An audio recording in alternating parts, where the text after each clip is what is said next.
just looking back at the previous, not their latest grand finals, the grand finals before that, where one more hit of their crystal, they're gonna lose.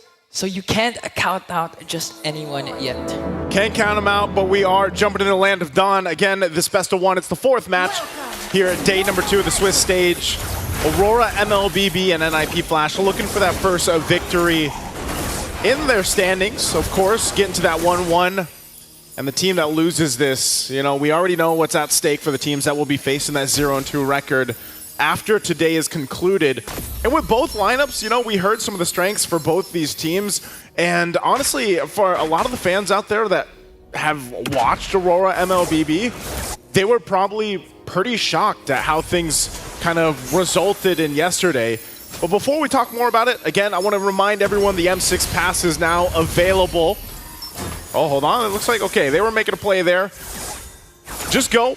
Grab that M6 pass while you guys can. Again, you can hit level 75 for free by completing all the tasks, and there's a whole lot for you guys to go ahead and grab.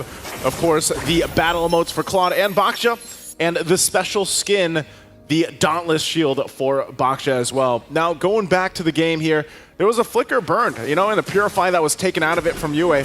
So that's going to set things up already early on, and this is the rotations we expect here on from both the teams. But really, let's talk about NIP Flash's lineup. Is this actually good to go against what Aurora MLBB is trying to do? Play around the divine judgment that renejay will eventually have? I mean, it's going to boil down a lot, especially to JPL and Diablo, to provide a lot of vision for NIP Flash so they can play around, work around the threat of the divine judgment, as you mentioned. So, NIP Flash, we really need to see JPL, one of the veterans, to be active as possible, to roam around the map and get those crucial takes like this. Hadess goes in to get the first blood onto Yue, but renejay and demonkite just trying to go for Hadess. 2 kills picked up there by NIP Flash, setting themselves up perfectly for an uncontested turtle take. Yeah, uncontested. Edwards just going to be forced out there. renejay too, just chased away from JPL, man. Even when that Hadess will get the turtle, so NIP Flash comes out getting a lot early on in the game, under the 3-minute mark. And that's going to be crucial here. renejay has to deal with JPL, so again, Purify burned. But real manipulation onto Yue, one more hit. But Yue manages to stay alive. Here comes the Lantern Flare. Now the counter-attack. JPL will get caught by the Spear of Alpha. demonkite gets a kill, and now a pull from the Hitman onto kurttzy. A double for the Smiling Demon. And Yue survives the whole thing. There's a spear going to be thrown. It did land on demonkite, but you won't follow that from Vanix. But still, Aurora MLBB was looking a little, you know, a little worrisome off that first turtle take and the 2 kills that NIP Flash got. But with that play, they even things out again. You know, they bring it to the table where the second turtle is going to be up and they're going to be in a good position. The hardest part for that was, again, they're playing around the fact that the Hitman renejay here needs to have that level 4 available. And so NIP Flash did a really good job at making plays before they knew that utility was available. And now that it is, every time that flicker is there, or even just the divine judgment, they might try to make a play. Oh, Glorious Pathway is still along with it, are revitalized, but Hadess just doing with the rhythm of joy, trying to take down demonkite, but demonkite managed to stay alive here. And the reinforcements from NIP Flash, real world manipulation was casted as well, but no casualties for Aurora. Casualties. Good thing demonkite doesn't go down. Also picking up the War Axe at this point. You know, he's got to be a little... This is the thing with Alpha. Alpha's still a great jungler for a lot of the teams that do decide to bring him to a game. But, you know, ultimately, you don't want to get too gapped in the jungle early on. And demonkite, so far, doing a good job at keeping toe-to-toe with a Joy. This Joy pick is picked up a couple times now, and especially with the Temporal Rain emblem, you know, you're going to be wanting to get those electrifying beats off quickly. You're looking to farm up quickly. And it's actually pretty devastating if you think about it when you start to build into these certain items here. So you can see this Hadess already grabbing the Starlium Scythe. But you play around the fact that kurttzy has this Eve and you're able to set up that real world manipulation. It could be really devastating to deal with all that magic damage. Yue holding down the mid. Turtle at half health. Okay. Now Diablo goes in with the Glorious Pathway. AOG is going to miss onto the backline. Here comes Spear of Destruction. But renejay is going to fall down. Yue, though, getting caught up by 2. Manages to get JPL. Now the counterattack onto Vanix. But Vanix managed to stay alive. A 3-for-1 trade, and NIP Flash will win that clash. the win the clash, you know, Aurora MLBB, they might have gotten the turtle, but man, they lose 3. Oh, demonkite in trouble. Okay, gonna have to get out. Oh, Ring of Punishment. Is it going to be enough though, renejay? Does he have the ultimate? No, he doesn't. And NIP Flash with the zoning of Diablo will get a mid lane turret this early on, 5 minutes. Yeah, great decision making from NIP Flash, honestly. This is the team that has shown quite decisiveness early game, and this is one of the play styles that they like to bring to the table. And I think when you really count the fact that they're just making this kind of macro pressure already early on, Aurora MLBB is finding themselves trying to catch up, get into a position where they're going to be able to go, you know, and fight toe to toe. They might get this bottom turret. Looks like that's going to go down. Domeng does secure that. So it's really just kind of dealing with this pressure. You can see even on the top side of the jungle, Hadess taking that purple. demonkite won't have that now, and still, you know, playing around the fact that vanix has just been able to do his thing, farm up. Conceal's going to be used, but there's no one to catch from this, so Aurora will continue to look for what they can. They're almost forced to in a position where now they kind of got to stay clumped up. You know, they kind of got to stay together. They can't get caught out. There just seems to be too much pressure from the lineup that NIP Flash, whether that's a kick, you know, from JPL, whether it's getting cut off from that glorious pathway from Diablo. Playing around the fact that you have to get through those obstacles is what's making it difficult for Aurora MLBB, because, again, you just got to play off a divine judgment for the most part and let Beatrix for Domeng here to farm up and get the items he needs. Yeah, just really play to their lineup strength, which is the pickoffs. Ideally, at this point, you don't want to go for those clashes because, again, there's just a lot of kit coming in from NIP Flash. They have the Glorious Pathway, Real World Manipulation. JPL has a conceal. Here comes the Glorious Pathway, but get caught up by the Lantern Flare. A good kick from JPL, forcing out US Crimson Beacon. Here comes the AOG coming in from Edward, but they get renejay, Yue, Domeng. 4 members of Aurora are gonna make it 5-0 wipeout for NIP Flash. And in a flash, the wipeout Aurora MLBB. Without any contest in that fight, they just dismantled them, all 5. And they'll continue down the mid, getting the tier 2 at this point. You know, NIP Flash, I didn't think this lineup was going to be this devastating early on, but man, looking at the replay here, look at this crash down. Great setup, great kick from JPL. But then, even in that RWM, look at this, the Avatar of the Guardian right on the mark. How do you fight against that? Everybody just lined up in that choke point. You don't have any space to move. You're slowed down and dealt with, and you're taunted with the Unbreakable. I'm not quite sure, but I think what happened was Domeng, the Cyclone Eye got activated, and when the Real World Manipulation was casted by kurttzy, he got caught off because of the Cyclone Eye. I have to look at it later again, but NIP Flash, 6.8k gold lead. 3 turtles all secure. No, 2 turtles have been secured by NIP Flash, and now they're just doing the cleanup here, all the outer turrets, trying to get ahead against Aurora MLBB, and in 40 seconds, this can go down bad for Aurora if NIP Flash secures a Lord. It's worrisome because just like we saw from this, you don't want to fight here if you're Aurora MLBB. You don't want to fight in these choke points of the jungle, whether it's your side or the opposite side, because of that situation that we just saw, you know, that crash down in the box. Look at this, 831.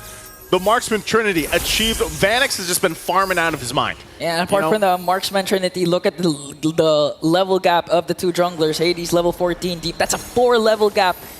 Even before 9 minutes, that's how dominant the start of NIP Flash is. This is despite the fact that Aurora was able to answer the first 2 kills of NIP Flash with 2 kills of their own, specifically 2 demonkite.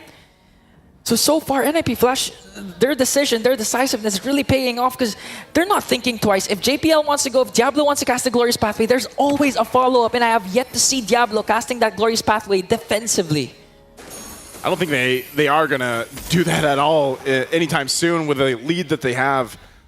And for Aurora MLBB, who do you even target? You know, if you're renejay, which is the proper target to get to? Because you're not going to reach Vanix. Vanix is not going to put himself in that position with the Smozkov here. And so you might just be trying to grab whoever you can, whether that's Kurt, you know, trying to grab him from stopping that death box being set up. But even then, he's got a flicker. He's going to be fine for the most part. So for renejay, his job is very difficult on actually being able to focus someone down, because you already saw that gap, even in terms of damage. Like, looking at this, whoa, man, domeng is not, he's not there. He's not where he needs to be. He's not able to pop off on that damage that you're used to seeing when we were even talking about that combo of heroes with the Kaja and the Beatrix. So with that, the Lord is going to be started up. Aurora MLBB can't do anything about it. They'll have to defend in the base here with NIP Flash. This is the thing. The lineup that they brought to this game, they can force a fight. You can try to turtle up in your base. You can try to defend into it. But with the fact that you have JPL able to go ahead and do those things that we always see that those amazing Cho players do towards the wall, get a kickoff, but then you throw in a glorious pathway into it, it's going to be really difficult to deal with. And I don't even think NIP Flash minds the Flicker Divine Judgment combination, because the moment that they see a Diablo, for sure will cast that Glorious Pathway alongside the Real Manipulation. But speaking of casting, he did it as well. Lord marching in the middle lane. Electrifying beats coming in from Hadess, trying to zone out the members of Aurora MLBB, but Aurora will successfully defend their inhibitor turrets. With that, again, I'm still thinking they actually want to press this in a little bit further. Aurora MLBB, a little bit of health left on this mid turret. They're going to try to defend it. They do clear it out a little bit. Minions are going to be cleared out, so NIP Flash will go ahead and respect the fact that even with a Beatrix in the hands of domeng, they can clear out waves, but the focus right now, this last tier 2 turret. And Egon, I'm thinking, you know, when even that next Lord comes up, I don't know if Aurora MLBB is in a position to actually get in that position. You know, you might be trying to go with a Hail Mary almost at this point and throwing Edward into the winds, let him jump on in if they actually get in that position and they're actually confident that domeng has enough damage to provide, but they're still holding off these waves. They're still going to clear them out. Kurttzy got caught by the Lantern Flare. Here comes Edward with the AOG. Diablo pops his Revitalize. And look at Vanix just doing the free hit damage. Even going to take down domeng as well. Vanix is still alive. Hadess, JPL, they only lost Kurttzy and Diablo. But Aurora, once again, this is actually a win for them. Because they were able to defend once again their inhibitors. They were able to take down at least Kurttzy and Diablo. They did lose domeng, but that was NIP Flash's sign of just going to dive in, try to get an inhibitor turret before committing to this next Lord. It's almost like, you know, guys, we're 8,000 gold ahead. We should be able to get a base turret. But then they overstep a little bit. They do get punished, but they got a couple kills off of it too. They still maintain that gold lead and that domination that NIP Flash has been showing, but we've seen this earlier. Now, there's no Sicilian in this roster from Aurora MLBB's lineup, but hey, they might be able to turn things around if they're able to continue and get pickoffs where they matter, where they count. But I think even then, NIP Flash might adjust, you know, from this. And I think even the Jushin pick itself has actually been able to turn games around if you're able to go ahead and get, you know, that beacon off properly, get the Lantern Flare, drag the right members in. But even so, it's still a huge, monumental task that Aurora MLBB has to deal with. Lord is coming up, and NIP Flash with this massive economic advantage they have. They should be an easy Lord for them. And Aurora MLBB, if they can somehow win a fight, it looks like they're going to set up for it. And the thing is, NIP Flash can actually use the macro game once again. They have Vanix with the Moskov that could split push the opposite lane and eventually just cast the Spear of Destruction to be in the picture during a huge Lord fight. But here comes the Conceal.